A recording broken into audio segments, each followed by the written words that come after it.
it's eBay. YouTube, it's Richard again, following up on last night's video, which by the time I'd finished turned out to be around about 20 minutes long. I'm going to try and keep this one nice and short, keep it about 10 minutes or under 10 minutes if I can. First of all, apologies. It's the middle of the day in Sheffield. We are stuck at home because of the coronavirus. I'm in the garage and it's a bit nippy today, so the hat is on. So yeah, keep this video under 10 minutes. Focus on the Escarpe. I'm going to try and focus a little bit more on the Rainier dropper post, which I continue to love. And maybe just talk you through the components a little bit more of my build. Depending on how this video goes and if I can keep it nice and short and succinct, then I'll do the same kind of video for the Canyon e-bike. Okay, so here we go. Let's have a closer look at the Vitus Escarpe. Right, so first thing I'm going to do is just focus in on the drivetrain. Yesterday in the video, I have no idea why I said this, but I called this the DT. What I've actually gone for across the board here is the XT drivetrain. The reason I like XT is it's actually on the e-bike, the Canyon bike, and just the shifting of the XT derailleur is just so smooth and so sharp. So it's kind of a no-brainer. When I was actually building this bike or speccing it for build, I always had the intention of going with an XT drivetrain.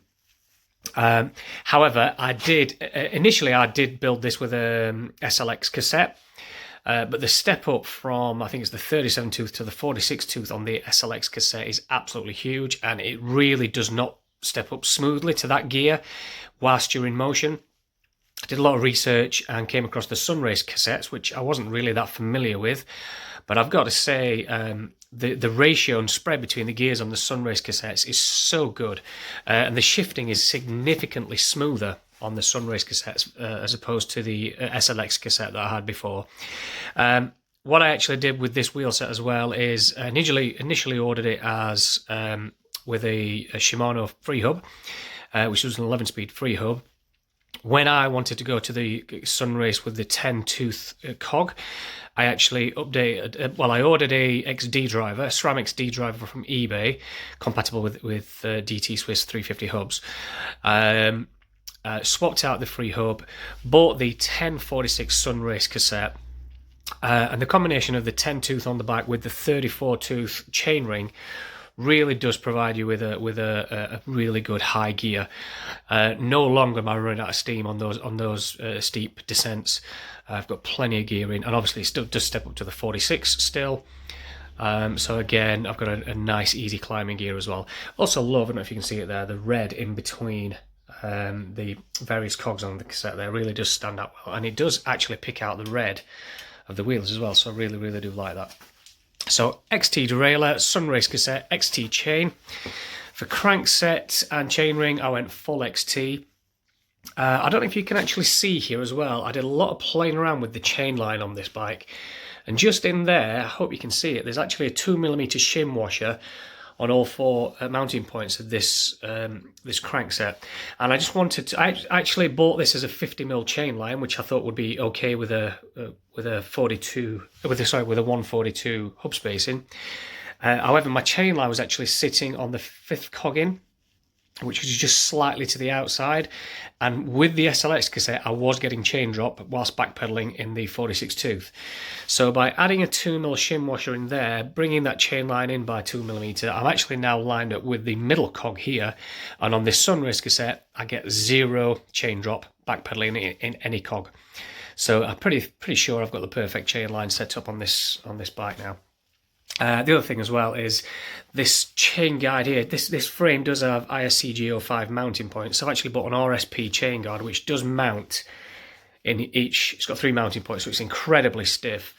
I did modify it and I actually cut it out so I could fit it with the crankset in place. It doesn't change stiffness whatsoever, but it just means I can change that chain guide setup without having to take the crankset off.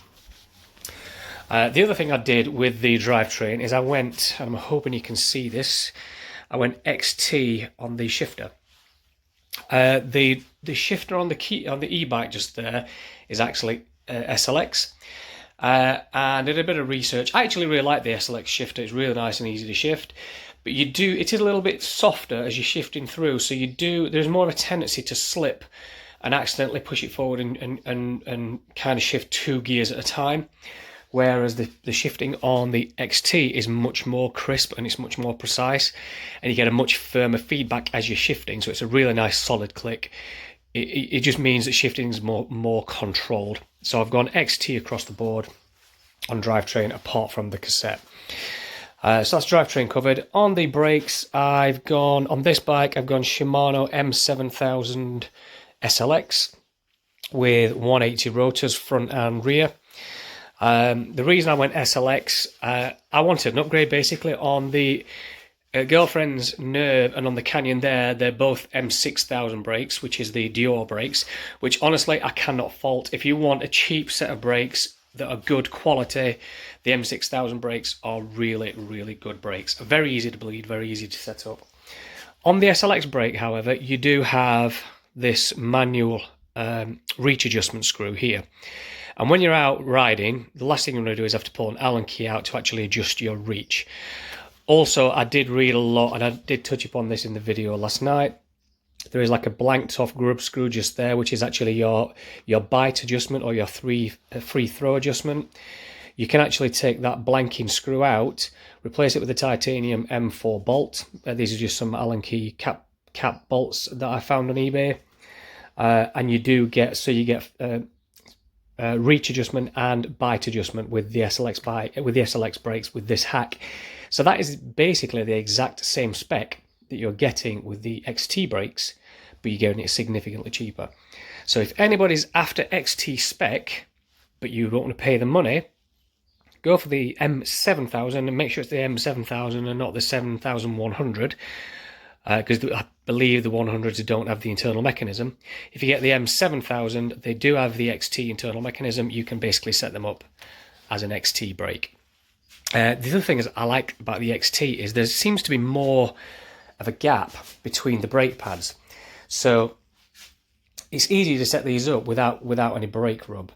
Now the flip side of that is that without changing this or carrying out this hack, there does seem to be a lot of throw before you actually get it to bite because of the clearance in the brake pads. So actually I do recommend, if you're going with the SLX brakes, I do recommend doing this hack because you effectively can set the brakes up perfectly.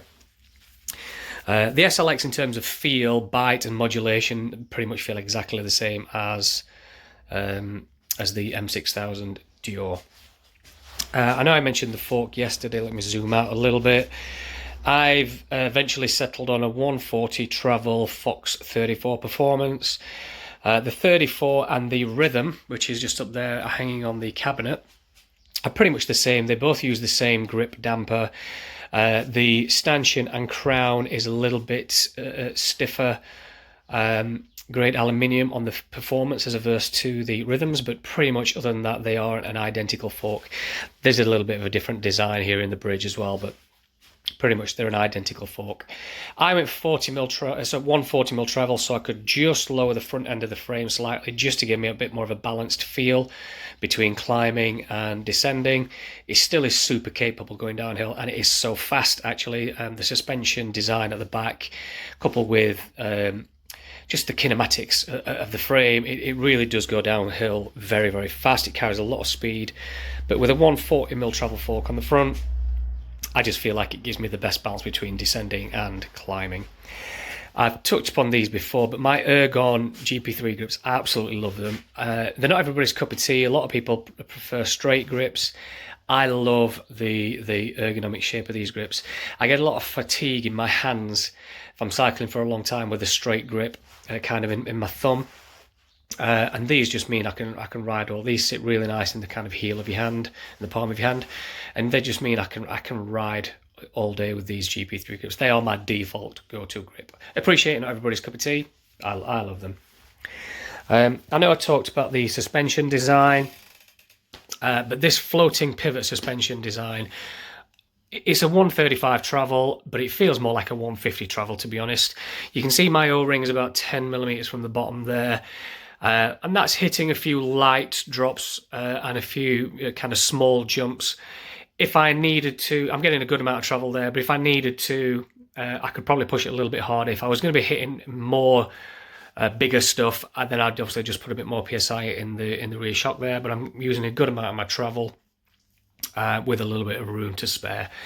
Love this frame design. The welds aren't the cleanest that I've ever seen, honestly, especially when you compare it to something like a Trek frame, which have really nice polished welds. But I think there's something to be said. A weld that isn't polished is going to be stronger than a weld that is polished, and it is a really strong looking frame. I've gone for a 35mm fat bar. This is the race face effect. So it's 35mm stem, 35mm handlebar. Again, I'm going to touch upon this because I'm going to drop the bike out of the work stand and do a little demo of the dropper post for you. But the Loam dropper post paired with the Rainier, dropper remote paired with the Rainier dropper post, brilliant, almost essential combination. So I'm going to drop this down now, do a little demo of the dropper post. I've already gone over 10 minutes, so I'm going to wrap this up pretty quickly, and then I'm going to replicate this kind of video on the Canyon. Right, so before I actually try and demo the dropper post, I just want to show you this very weird camera rig that I've come up with. It's hard to demo a dropper post when you're actually holding the camera in your hands. I'm actually shooting everything on a Samsung Galaxy S10. So what I've come up with is this weird arrangement of various GoPro mounts and brackets mounted on a GoPro type crocodile clip. I've got the rucksack on there just so I can something solid enough to hold it. I'm going to pop the phone in there, try and demo the dropper post with this setup. I have no idea how it's going to work. It could be an absolute disaster, but let's give it a go, see how it goes. Okay, so here I go, trying to demo the dropper post, the Rainier, P&W Components Rainier dropper post with this most bizarre camera rig that anybody's ever seen. First off, the Loam dropper remote. This is a P&W Components Loam remote. Absolutely fantastic remote. I've got the Wolf Tooth on the Canyon e-bike. I think this is better. In terms of operation, I think the Wolf Tooth looks slightly nicer, but this, in terms of operation, is better than the Wolf Tooth dropper. Highly recommend this. I wouldn't even bother trying to use the default remote that comes with the dropper post. It's got a sealed bearing in there, very precise feel. Obviously you've got a cable adjustment there if it stretches. The reason I like these type of things is they actually have a grub screw fix here for the cable. So the barrel end of the cable is actually fitted at the dropper post end, which means you can accommodate or compensate for cable stretch, and it just means it makes fitting of the dropper post so much easier. So let's pop this saddle down, show you how quick it returns. Right, so saddle in position. The reason I'm showing this is I've seen various videos and reviews which say the Rainier dropper post actually returns quite slowly. It's not the fastest on the market by any means, but I just want to show you how fast it returns and let you hear the nice satisfying clunk when it actually hits the top. So here we go, pop the lever here, watch the dropper post. Hopefully you saw how fast that was. I'll do it again. Saddle is down and the saddle is coming up. I think that's plenty fast enough. In actual fact, it doesn't punch you in the junk when it comes back up. You do get that nice satisfying clunk when it's at the top. Honestly, this is 125mm. You can get it at 150mm. For the money, I think if you're going to go something that's just as reliable and better, you're probably looking at something like a Fox Transfer dropper post, which is significant dollars according to in comparison to something like this. So if you want a cheap, easy to fit, but super reliable dropper, P&W Components Rainier. It's internally routed. They do a version that's externally routed as well if your frame doesn't support it. Looks clean, looks nice, operates super reliably in all conditions. Brilliant dropper. Thank you. So I'm just going to wrap this video up. I haven't managed to keep it under 10 minutes. I'm not quite sure how anybody managed to keep the video that short. But that's the Escarpe in a bit more detail. Please do DM me in the comments if you want any more information.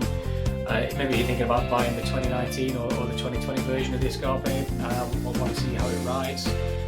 Just hit me up with any questions. I'm happy to answer them. In fact, I want you to send me questions, so I want something to answer.